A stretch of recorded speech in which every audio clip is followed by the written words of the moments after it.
We know gas prices have already exceeded their previous high. It's going to be a terrible print next month. So, my feeling is, I would like to see the Fed just say, listen, we can go 100 basis points.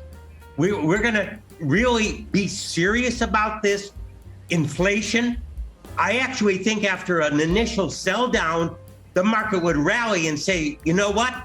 The central bank is protecting our currency, which is something that we need. A few moments later. I'm beginning to get a bit concerned about overreaction. And maybe some of the weakness we see in the economy is because, the Fed is withdrawing liquidity perhaps a bit too quickly. I think they could go. Professor, you've been the loudest person on the network over the last couple of months saying the Fed needs to do more. Now you're telling me they're doing too much. They just got started. You change your mind like a girl changes clothes.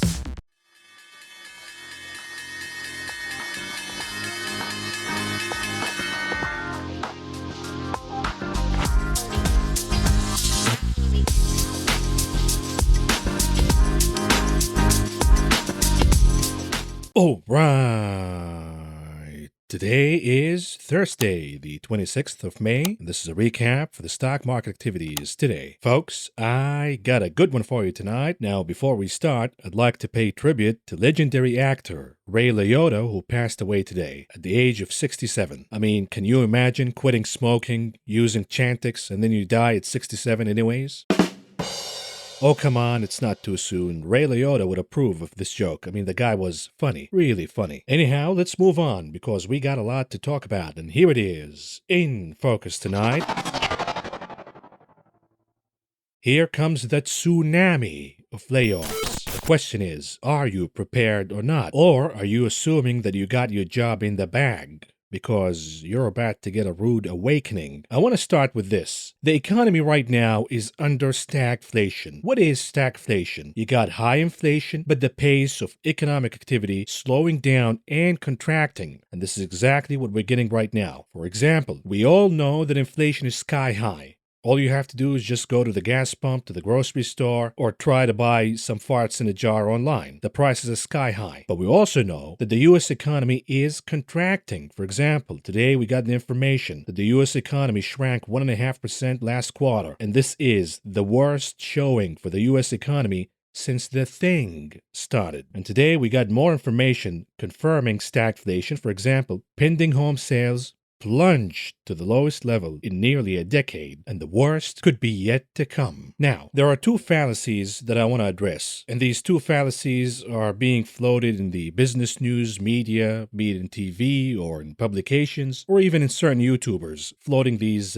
misinformation. For example, you heard the good professor from Wharton, Professor Siegel, who flip-flopped right away the moment the stock market went down. Oh, that's enough. I think the Fed did enough. Inflation is dissipating. The Fed better be careful. And here comes Ron Insanity, who says the Federal Reserve may have already done enough to cool the economy. Oh, really? And even the market is now believing that the economy is cooling down and the Fed is not going to tighten as they promised. And therefore, let's buy stocks. Let's move on and push that inflation higher again. So stocks went higher today, but so did commodities. But if you're wondering why the stock market popped today, here it is. Fed funds futures traders are pulling back on their outlook for continued rate hikes as revised data released on Thursday showed the U.S. economy contracted by a deeper than expected 1.5% on an annual pace. This is a major mistake. Why? This fallacy of assuming that, well, the stock market is down, we're seeing some pauses and freezing in hiring, and we're seeing some demand destruction in the economy, specifically in the poor and middle class. Oh, that's enough, so the Fed doesn't have to do anything at all. The Fed doesn't have to walk the walk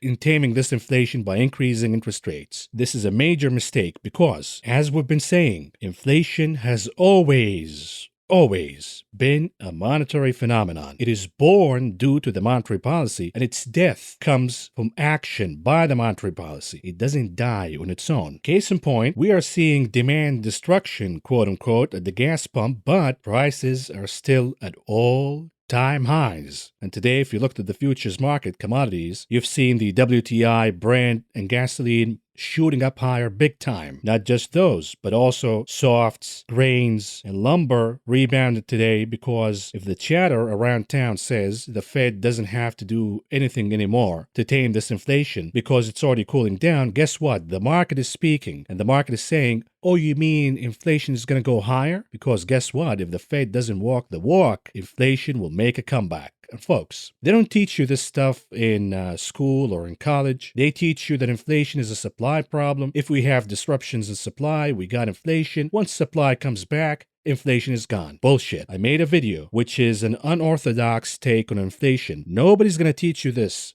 anywhere. But inflation has always been a monetary phenomenon, and inflation is not going to go away from the economy without action from the Fed. What we're going to see is more and more stagflation, more and more destruction in the pace of economic activities, but we're not going to see inflation moving down in a significant way because energy prices will continue to be higher. Grains prices will continue to be higher because inflation, once again, is a monetary phenomenon, not a supply issue. Yes, hitting the demand in the short run could reduce inflation, but as we've learned in the 1970s example, and I made a video about that, inflation will come back with such veracity and vigor. It's going to come back bigger and stronger. Why? Because once again, inflation is a monetary phenomenon. Always been that way. In the case of the 1970s, the CPI went down as a response to President Nixon's austerity measures. Likewise, when President Ford took over, whip inflation now. That temporarily reduced inflation, and then inflation came back in a stagflation form under the presidency of Jimmy Carter. And even though President Jimmy Carter took a lot of measures of reducing the fiscal spending, etc., all of that did not work out until a man by the name of Paul Volcker took the helm of the Federal Reserve and started raising interest rates aggressively above the CPI. Then we saw inflation going away. So saying that the Fed has done enough, we've seen enough demand destruction and enough pain in the stock market to reduce inflation, that is a fallacy. Better yet, fantasy. Now we got fallacy number 2. And these are, by the way, the same folks with the same mouth. With one side, they say,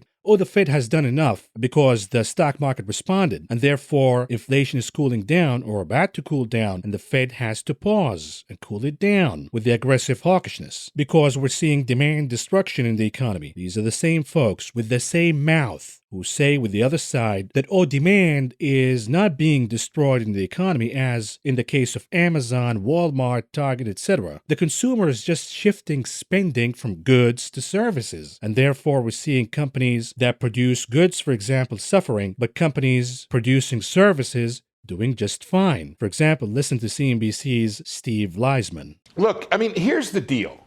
The weather forecasters forecast rain. We know it's going to rain. We know there's going to be some softening.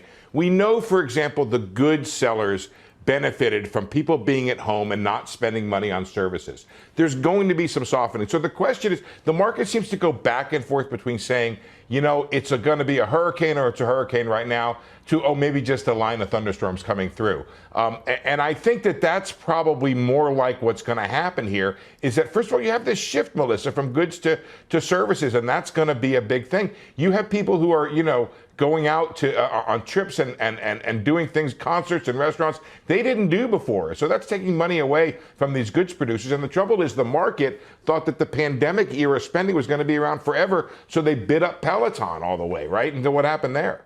Now, Leisman is partially right, but mostly wrong, per usual, of course. And I'm joking, by the way. I know the folks at CNBC have very thick skin. Anyways, the reason why this is a fallacy, is number one, we've been waiting for this grand reopening to happen for almost 2 years now. And it already happened, and we still have inflation, and we're seeing demand destruction in certain aspects of the economy, specifically for the poor and the middle class. And this is impacting companies like Walmart, like Target, like Ross. But the upper middle class and the higher end, they're still fine, and they're spending on services. Here's the problem. If you say that the spending on services is a proof that the economy is not heading into a recession, then how could you say that inflation is dissipating and the Fed has to pause? Doesn't make sense at all. The cycle goes as the following. You get your wage, and wages are rising higher, by the way, so inflation is not going anywhere. For example, today Apple said that it will raise pay for corporate and retail employees due to the tight labor market. So when employees have higher wages, they pay off their credit cards, and they use these credit cards, they swipe them up and down, up and down, up and down, on services, on goods, or whatever, it doesn't matter. And then what? They get paid again, they pay down the credit card, hopefully, and then they spend again. Lather, rinse, repeat. And that's not gonna kill this inflation. This will sustain this inflation, because to kill this inflation, you need 4 things to happen. Number 1, you need stocks to go down. You need real estate to go down, because that undermines the wealth impact in the economy and pushes the consumer to become more and more conservative in spending. But you also need to see rates going higher, so corporate spending can slow down, corporate borrowing can slow down, and consumer spending and borrowing also needs to slow down. This will not happen without action from the Fed by increasing interest rates higher. And then you need higher unemployment, because you're not going to be able to take away that excess demand in the economy without higher unemployment, unfortunately, at this stage. See, if the Fed acted early on last year, the stock market might have went down 20% anyways, which is, it's already down 20% now and then some. But it could have recovered sooner or later. The difference is, in that scenario, if the Fed indeed tightened the monetary policy last year, the cushion was a lot stronger than it is right now, and we would have seen minimal impact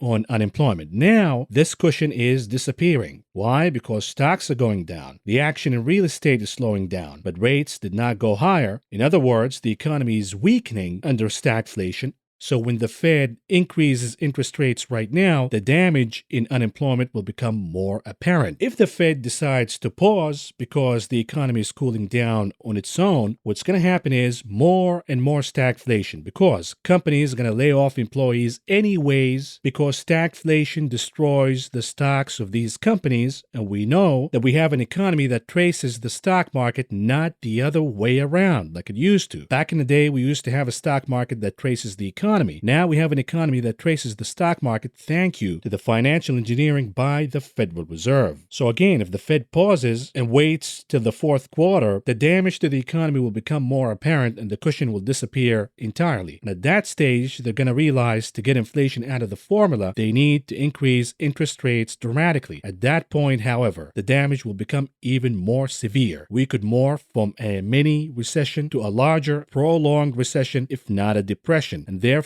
I say it's a major mistake for the Fed not to tighten now when we still have some cushion. Yes, unemployment will go higher, but your choices are either to get unemployment higher to 5% by tightening now, or wait till unemployment gets to 5-6% later on, and then you have to tighten on top of that, and that would take the unemployment rate to double-digit territory. Now, you might ask, hey Maverick, why would stagflation persist in the economy if stocks are going down, if real estate is cooling down, if the unemployment rate is going to shoot higher either way? Why wouldn't inflation go down on its own? The answer is the excess liquidity in the system, number 1, and that is evident by the reverse repo facility, and that will keep commodities prices higher, even though the pace of economic activities is going down. And you're already seeing that, by the way. GDP going down, the activities in the housing market slowing down, yet commodities are shooting up higher again. Brent is at 118 right now, and it could go a lot higher. Natural gas shooting up higher. And it goes on and on and on. Number 2, without increasing interest rates higher by the Federal Reserve, the level of aggregate demand in the economy will still be too strong to kill inflation, meaning prices could go down and then aggregate demand kicks in, sustaining high prices and thus sustaining higher inflation. Unfortunately, at this stage, when you have stagflation in the economy, the only way to really hit inflation is to produce higher unemployment. Nobody's going to tell you that in the news media, but this is the reality. Had the Fed acted early on last year, we wouldn't even have to talk about this right now. But unfortunately, we do because we have an incompetent Federal Reserve. Now, let's talk about the main topic of this video. Why are we about to see the tsunami of layoffs anyways? Number one, stocks are going down. Number two, the economy is in stagflation. Inflation is killing corporate margins, and therefore, they're going to have to get rid of employees. Number three, eventually, sooner or later, the Fed will have to realize that inflation is not going to go away without increasing interest rates. And when that happens, it would be the nail in the coffin in the so-called strong consumer, because we will see a tsunami of layoffs. The longer the Fed waits to normalize the monetary policy, the bigger the pain. But here's the important question. Why would companies start doing layoffs and freezing hiring when their stocks go down? Now, if you recall, I just said a few minutes ago that unfortunately we have an economy that tracks the stock market, not the other way around. And specifically,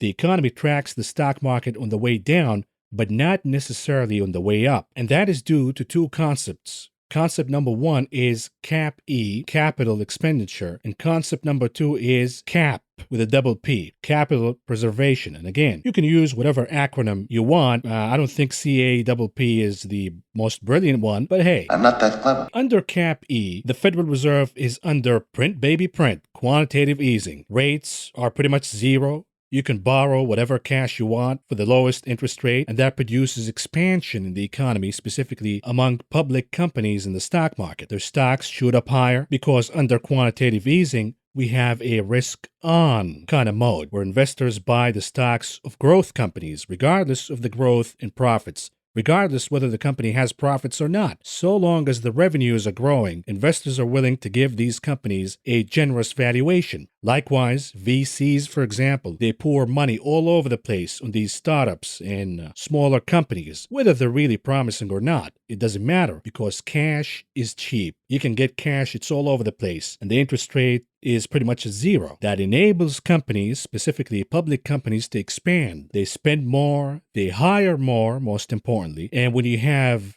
an economy that is being artificially stimulated by the Fed, when the Fed is printing an insane amount of cash and the government is passing stimmies all over the place, well, now companies have to hire even more and expand even more. And that is easy to do when you have quantitative easing on steroids. Remember this, you as an employee, you're just a number on the sheet of the company. That's all there is. Now, when the Fed decides to tighten and we move to cap, with a double P, capital preservation, what happens? Interest rates move higher. The Fed is no longer accommodative. We start to see a slowdown in the economy, and companies move from capital expenditure to capital preservation. Employees are just numbers on the sheet. When companies are not experiencing expansion in revenues and profits, for example, just like we've seen in 2020, 2021, we actually start to see revenues and profits shrinking as we're seeing right now. Companies have to change strategies via capital preservation, aka cutting spending. Well, if the economy is slowing down, if cash is not cheap anymore, if you're going to move from expansion to retraction, the easiest way to reduce your expenses as a company is to get rid of excess employees. Furthermore, when the stock of a company crashes, for example, Carvana, I'm just shooting up a name. When the stock is moving higher, gaining 70, 80, 90% or doubling in certain cases, it is easier for the company to borrow more cash under the quantitative easing environment and expand even more and hire more people. But when the stock crashes by 70, 80, 90%, just like we saw in Carvana, for example, again, I'm just giving an example, it becomes harder for the company to expand, to borrow money, because the equity value is down big, and therefore they have to move to capital preservation, which means layoffs. And we are already seeing this happening in the economy right now after the very baby little correction that we have in the stock market right now. I mean, after all, the stock market is just down, what, 20%? That's about it? And we're already seeing the damage in the economy because we've been dependent on the Fed and the stock market and the easy liquidity for a long, long time. Uber, Amazon, and Facebook have slowed hiring, while others could follow. Step number 1, freeze hiring, slow hiring. Step number 2, as the stocks of these companies continue to crash, they move into layoffs. We have Wayfair freezing hiring for 90 days, citing economic uncertainty. And then we got Nvidia yesterday. Nvidia slowing down hiring due to uncertainty,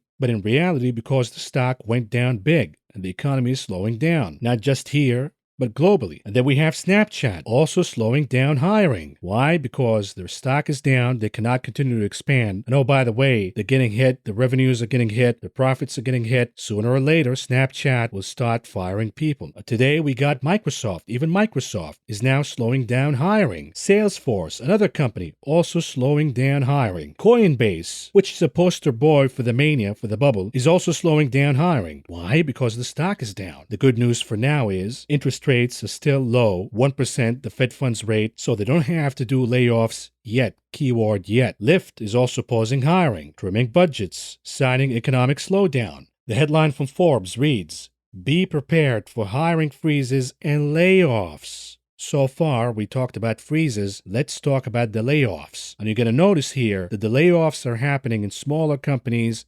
startups, where the valuations got crushed dramatically. The same will happen to larger companies once their valuations also get crushed. But for now, a wave of layoffs is sweeping the U.S. Here are the firms that have announced cuts so far, from Carvana to Wells Fargo. Carvana getting rid of 2,500 employees for now. A smaller company, startup called Reef, is getting rid of almost 750 employees. Another startup called GoPuff is getting rid of more than 400 employees. Better got rid of about 4,000 people. And we all have seen the viral video of the CEO, the douchebag, insulting and firing employees via Zoom. Then we got Noom laying off 495 people. Peloton laying off 2,800 employees. And more to come. Another startup called Thrasio laying off up to 20% of staff. Robinhood getting rid of more than 300 people. And by the way, we got more clarity because Robinhood announced that they're laying off 9% of its employees. Why? Things are slowing down, but most importantly, the stock is down big. They cannot expand on cheap money anymore. Then we got Canopy Growth getting rid of 250 employees. Soon enough, they're going to get rid of 420 employees. And then we got a company called Food 52, another smaller company, startup, getting rid of 20 employees, or also known as all employees. And then we got Cameo getting rid of 87 employees. Gorillas, a German company, grocery delivery, I guess, getting rid of nearly 300 employees. We got another online retailer, Zulily, laying off fewer than 100 members of its corporate staff. And they cite, last week we announced to our team members some hard choices we have made for our organization to bring our operating expenses in line with our revenue. Are you paying attention or not? Reducing expenses, capital preservation, and position our business for future growth. Another one, Outside, the magazine conglomerate and publication, laid off 66 employees. Another one, ClickUp software company that makes a productivity app, cut 7% of its staff. Why? To ensure ClickUp's profitability and efficiency in the future. Latch, a company that makes a smart lock, laid off 130 people last week, 28% of the company's total staff.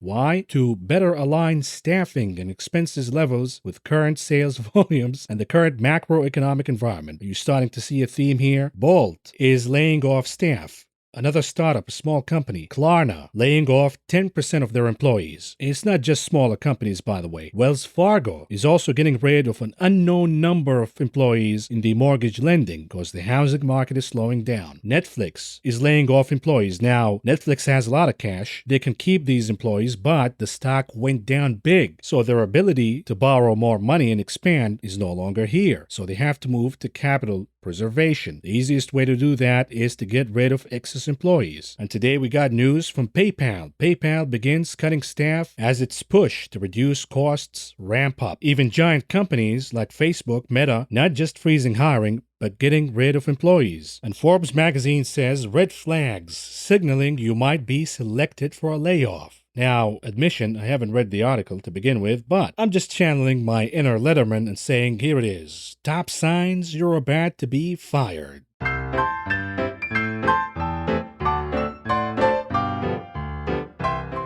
We begin with number 3. Your coworkers stare at you like you have monkeypox. Number 2. Your coworkers randomly say good luck to you. Here it is. Number 1. The office coffee machine says this to you. Hey loser, you're about to get fired. And oh, by the way, the coffee refuses to make coffee for you. Anyways, folks, the moral of the story is Don't assume that your job is in the bank. Start paying off your credit card, pay off your obligations. If you have a mortgage or a rent that you cannot really afford if you lose your job, it's time to start thinking about that. Most importantly, do you have a financial cushion, a nest egg of about 9 months worth of expenses, rent, food, gas, etc., so you can stay afloat if you lose your job? Or is your savings account reads zero, nothing? If that is the case, you better start thinking about saving. With that, folks, we have to move on here and cover the stock market for you, and we start with the performance of indices today, and here we go. The Dow Industrial Average closing in the green by 516.91 points, or a gain of 1.61%. The Nasdaq up big by 305.91 points, or a gain of 2.68%. The S&P also in the green by 79.11 points, or a gain of almost 2%. Moving on to the sector's performances today, leading the pack at number 1, capturing the gold medal. Once again, cyclicals. At number 2 for the silver, technology. Number 3 for the bronze, communication services. We're not going to shame any sector of the market because all of them managed to close in the green. The advance to decline ratios, NYSE 80% advancing versus 16% declining. The Nasdaq 72% advancing versus 23% declining. Commodities, look at that. The Fed has done enough, right? Inflation is going away. Not really. We have massive gains of over 3.5% for the WTI today and gains of almost 3.25% for the Brent. On the other hand, gasoline was down by almost 1%. Heating oil, flattish. And then we have natural gas trimming about 2% today. And of course, we have your boy, Joey B., who cannot make up his mind. We got the news that the White House is eyeing restarting idle refineries to tame fuel prices. How is the green agenda going on, by the way, where the government has to restart idle refineries? And then we got the news that Biden may limit gasoline exports to lower U.S. prices. Refiners could be hurt. So yesterday we talked about the U.S. exporting more oil and gas to the European continent, and this is good for refiners. The problem is the refiners are overwhelmed because the capacity is not here. We need more refiners, and therefore Biden is saying perhaps we restart the idle refineries. In my opinion, that's not going to be enough. So the other solution is limiting exports to the European continent and otherwise, so prices can go lower at the pump here, yet still maintaining the refiners' capacity that we have right now. And of course, if you're aware, we got a November elections coming out. So in all likelihood, what is the best solution for now for the Biden administration? Realistically, are they going to restart idle refineries? That takes months, if not years. The Biden administration and the Democrats simply don't have the time. On the other hand, limiting exports and removing some of the burden on refineries could do the trick for now, but watch out for the European viewers. If you are relying on U.S. crude and gas,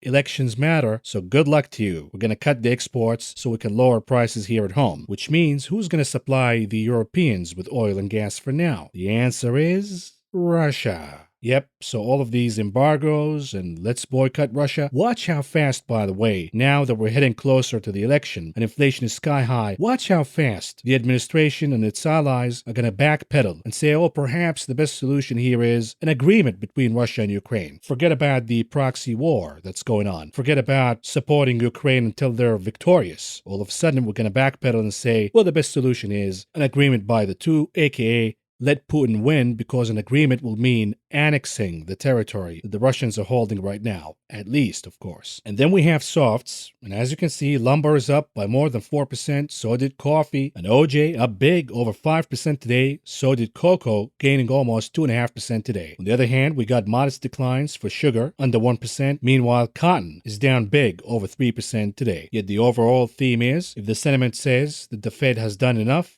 and the Fed has to pause, here's the commodities market speaking back and saying, if that is the case, we're moving these commodities prices higher again. Likewise, metals, muted activities for gold, but we're seeing silver, platinum, copper, palladium all moving higher. When we talk about meats, we have modest activities for both live and feeder cattle futures, be it live cattle closing in the green, on the other hand, feeder cattle closing in the red. And here comes the new big tech, lean hogs, rebounding higher again. and closing the day with gains of over 3.5% today. When we talk about grains, we have gains for the most part: soybeans, soybean meal, soybean oil, rough rice, oats, canola. Canola closing the day with gains of over 2%. Yet we have a down day, modest one, for wheat, down by a little over half a percentage point. And then we have corn losing a little over 1% today. And by the way, we're getting some good news that could alleviate the hunger crisis, the upcoming famine, because the Russians are now saying that they are opening Ukrainian ports once again to allow exports of wheat and grains out of the country. I don't know if I'm going to believe that or not, because are they going to allow the Ukrainian government to capture the revenue from selling these goods? I don't think so. But if this is sincere, then it is a good news, a desperately good news, because the hunger crisis is getting absolutely alarming, and if it continues, we're going to head into a global famine. Of course, the UN's World Food Program says that it's time for Elon Musk, Jeff Bezos, and other billionaires to step up, quote unquote,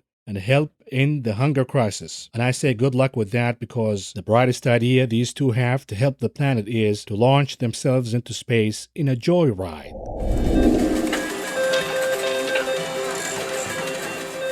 Moving on to the options market, the big casino, what's going on here? The volume is moving slightly higher. Not what we need to confirm that this is a tradable bottom, but good enough for now. For example, Apple came up at number 1 at around 1.3 million contracts traded for the name today. About 52% of those were calls. At number 2, Tesla, the souffle, at around 900,000 contracts. About 55% of those were calls. And at number 3, NVIDIA, at around 900,000 contracts, about 52% of those were calls. We're seeing more buying of calls, and this is good to sustain the bounce that we got today. Moving on to the unusual activities that took place in the options market today, and we start with the ticker M for Macy's. The name bounced higher today big time on the heels of earnings, and somebody's betting for more gains to come by buying the 27 calls for the expiration date, July 15th, with expectations the name could move higher by more than 18% by then. They paid around 75 cents apiece to enter this trade, all in all spending around $1.8 million. And then we have the ticker SPY for the S&P 500. Somebody's fading the rip here by buying the 383 puts for the expiration date, July 15th, with expectations that the SPY could go down by more than 5.5% by then. They paid around $7.80 apiece to enter this trade, all in all spending around $11 million.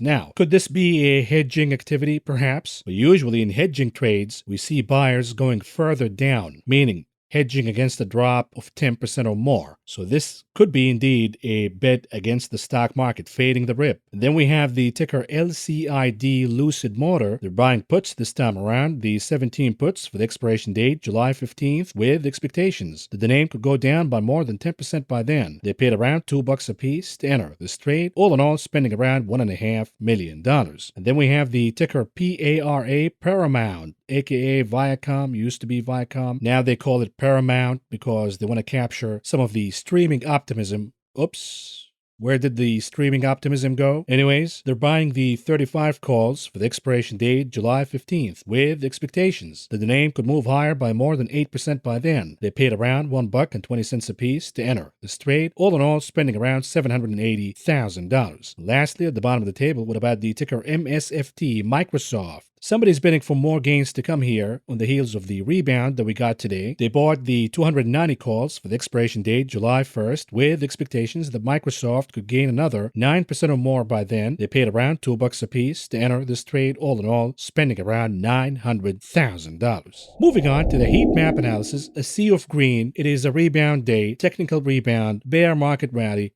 It doesn't matter to me what do you call it. But we're seeing some rotation out of the recent winners and the defensives. For example, Big Pharma, J&J, AbbVie, Merck were down today. Likewise, we've seen names in real estate down. Utilities was soft today. And in materials, we're seeing a rotation out of gold and the agricultural names, at least for now. And they're moving some of that money to the cyclicals and the recent wounded names and defensives. And of course, technology, software, with exception of Snowflake. As you can see, Snowflake is the red square right in the middle of the sea of green. In software, that's Snowflake. It's down due to earnings. I guess the market did not like Snowflake's earnings. But here are some corporate news for you. The most important one is Apple. Overnight, Apple announced that they are producing fewer iPhones than anticipated. Why? A weaker consumer. Here it is. And the stock was down by more than 1% overnight, and then it recovered. And there is a significance to be extracted from this move. We'll talk about it in the charts analysis in a minute. But here's some news regarding Meta,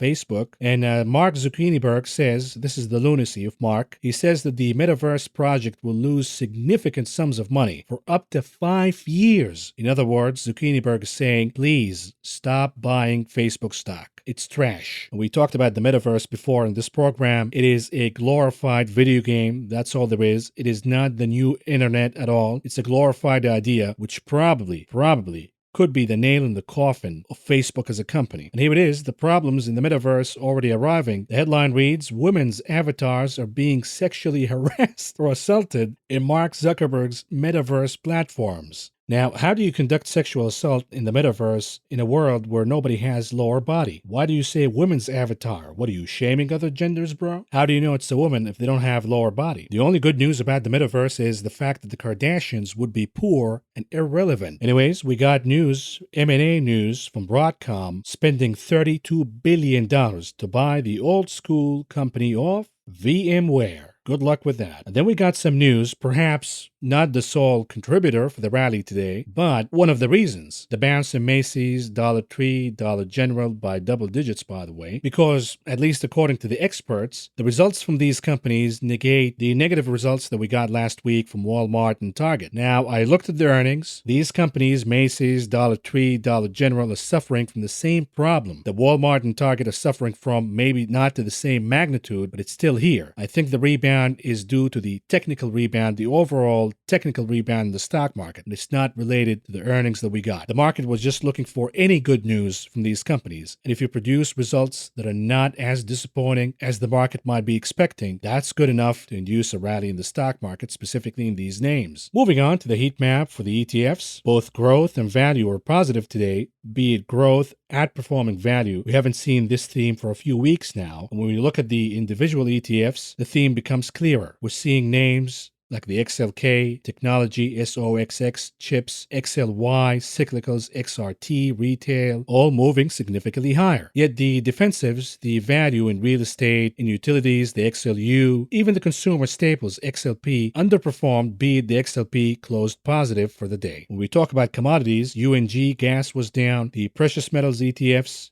SLV, GLD, GDX were down, yet oil continues to outperform the OIH, the XOP, so did uranium, the URA, and of course solar, the ticker TAN, also managed to outperform. In international markets, green across the board, but the outperformers led by the EWZ, the commodities giant, the outperformer year to date, and of course, when we have growth outperforming value, when we have risk on, the Chinese ETFs managed to outperform, in this case the FXI, MCHI, all blasting higher today. Moving on to charts, and we start with SPY, the S&P 500 30 minutes chart. Right off the bat, the number one stock, the number one chart I was watching was NVIDIA. We talked about that in yesterday's video. If we see NVIDIA reversing course from being down over 7% overnight to being positive again, that is a good sign that we're about to see a bounce and a rally. That was sign number one. Sign number two was the negative news that we got overnight from Apple, which a few weeks ago would have crushed the stock by 5% plus. But when the stock market says, you know what, I'm going to channel my inner Taylor Swift and shake off all of this bad news because I've been bombarded by bad news for week after week after week to the point where I'm desensitized from bad news. Matter of fact, I cannot hear bad news anymore, but I can hear any good news, any good sign, any good news will be amplified in this scenario. And this is exactly what we got. Once Macy's, Dollar General, or Dollar Tree reported, and these earnings were not as bad as expected. Matter of fact, we've seen some positives in these earnings. Immediately, the stock market blasted higher. The SPY now regained 392 as support. Not only that, but also 405 now as support. The resistance becomes 410, 410 and a half. But watch out here. On the 30 minutes, we're getting a little overextended on the RSI and the MACD, so we could see a pullback, at least early on in the morning tomorrow. But if that happens and the chart catches a bid right away, and we see dip buyers showing up again, that would be a super bullish signal. But if the losses continue and we see 405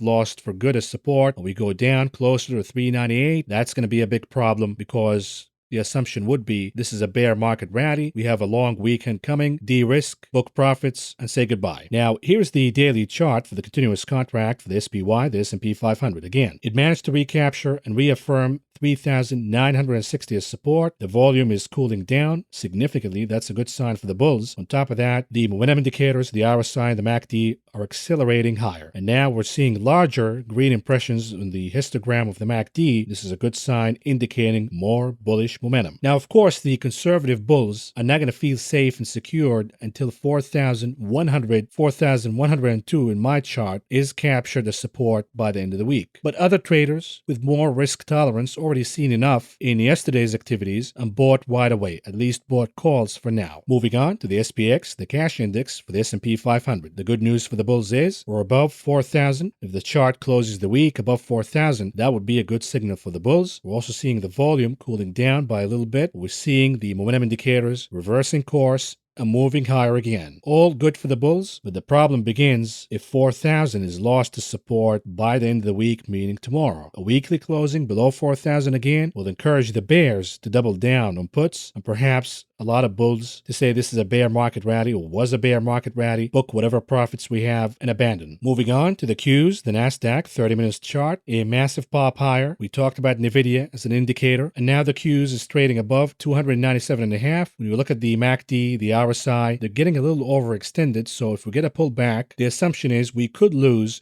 297.5 as support at least early in the day. The question is, will the dip buyers double down and move the chart again above 297.5 by the end of the day? If that happens, it would be a super bullish signal. Here's the daily continuous contract for the NASDAQ above 12,207 for now. The volume is moving down. That's a good sign for the bulls. We're seeing the momentum indicators accelerating higher, be it at a slower pace than the SPY, but good enough for the NASDAQ bulls for now. The conservative NASDAQ bulls will not feel secure until we have a closing above the top of the reversal candle at around 12,572. For now, the support 11,689. The resistance at the top of the candle 12,572. What about the IWM, the Russell 2000, 30 minutes chart, similarly moving higher, a massive pop, but again, the momentum indicators are getting overextended for now. That doesn't mean that the charts have to trade down tomorrow, but it means at least overnight we should see a pullback. Now, if the IWM goes down for whatever reason,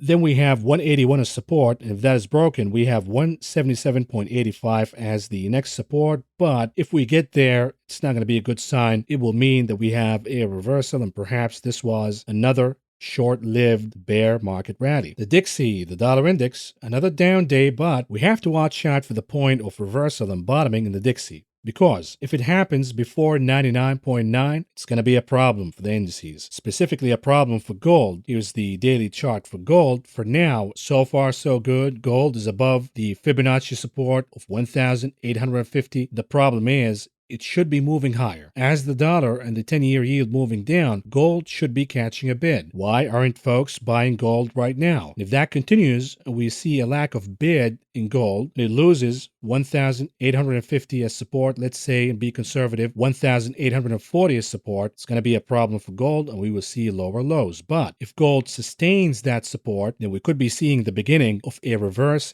head and shoulder formation. What about crude? Brent, from a 4 hours perspective, Brent managed to beat 114, 115 as resistance, and this produced a pop higher all the way to the next resistance at around 118. Now, if crude passes the 118 test again, we're going to see 120 as the next resistance, and after that, 140. So watch out here. We could be seeing a beginning of a massive pop in crude. Moving on to the daily chart for the 10-year yield, the reverse head and shoulder formation is here. The bear flag is playing out, but we have 2.72 as support. For now, the 10-year is holding on to that support. If it is broken, we will see a flush down all the way to 2.5, and this will be good for what? Good for the TLT, which is moving higher for now. We're not seeing any reversal for now. Yes, it was a down day, but not a complete reversal. Now, the tricky aspect of the bond market is the following. Yes, the equities market, specifically the NASDAQ, would like to see the 10-year yield moving down because that ups the valuations of companies in the NASDAQ, but the equities market doesn't want to see a massive pop in the TLT or a massive drop in the 10-year yield, because if that happens, it indicates a rush to safety in buying bonds instead of stocks. So for now, the best outcome for the equities market when it comes to the bond market is a cooling down of the 10-year yield and a gradual move higher in the TLT. Here's the 4-hour chart of the VIX. Again, is it conclusive for now that the VIX is weak and therefore the SPY should sustain a rally higher? Not really, because we've not even at 24.29.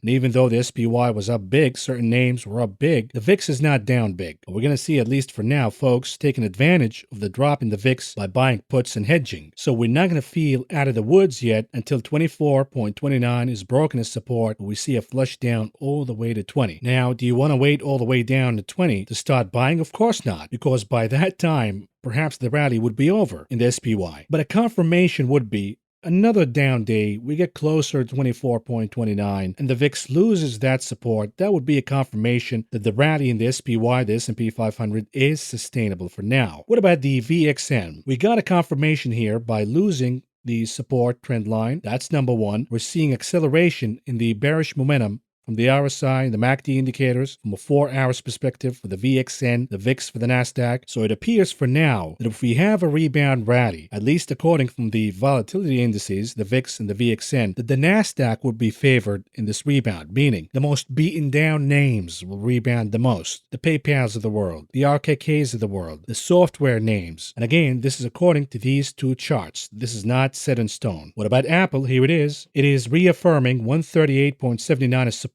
It got retested over and over and over again. It is facing resistance at around 145 for now, but at least we know that 138.79 is solid support for now. Why? Not just from the technical retesting over and over and over again, but also from the psychological perspective, because we got the worst news possible from Apple today, and the chart decided to shrug it off. Shake it off. This is a good indicator that the chart should be moving higher sooner or later above 145. Likewise, we're seeing the volume moving down. We're also seeing the momentum indicators improving. We don't have a confirmation yet. We don't have a crossing in the MACD indicator, but we're getting close. What about Tesla? 30 minutes chart. Here it is. Tesla broke the descending line, sloping line of resistance, and it managed to recapture 700 support. So far, so good. The question is, can Tesla close the week above 700 or not? A close above 700 will be good for the bulls, a very encouraging sign. A closing below 700, it would be a good sign for the bears that whatever we got today was a mere bear market rally. And lastly, tulips, BTC, perhaps the only alarming sign that we have here, not the only, but the most notable one, that the pop in the stock market, the rebound, could be short-lived. Why? Because Bitcoin is not giving us the risk-on signal. If Bitcoin pops significantly higher and reaffirms 30,000 as support for now, we would say, okay, this is a risk-on mode, meaning so far so good. We continue to buy the NASDAQ, the dips in the NASDAQ, and the most beaten down names. But for now, who's to say that Bitcoin is not going to flush down overnight, for example, losing the support of 30,000 for good? And if that happens, it would be a risk-off signal, which will impact equities negatively. And lastly, moving on to the conclusion of this video. What do we have on the economic calendar tomorrow? We have the core PCE inflation. Frankly, I don't care about that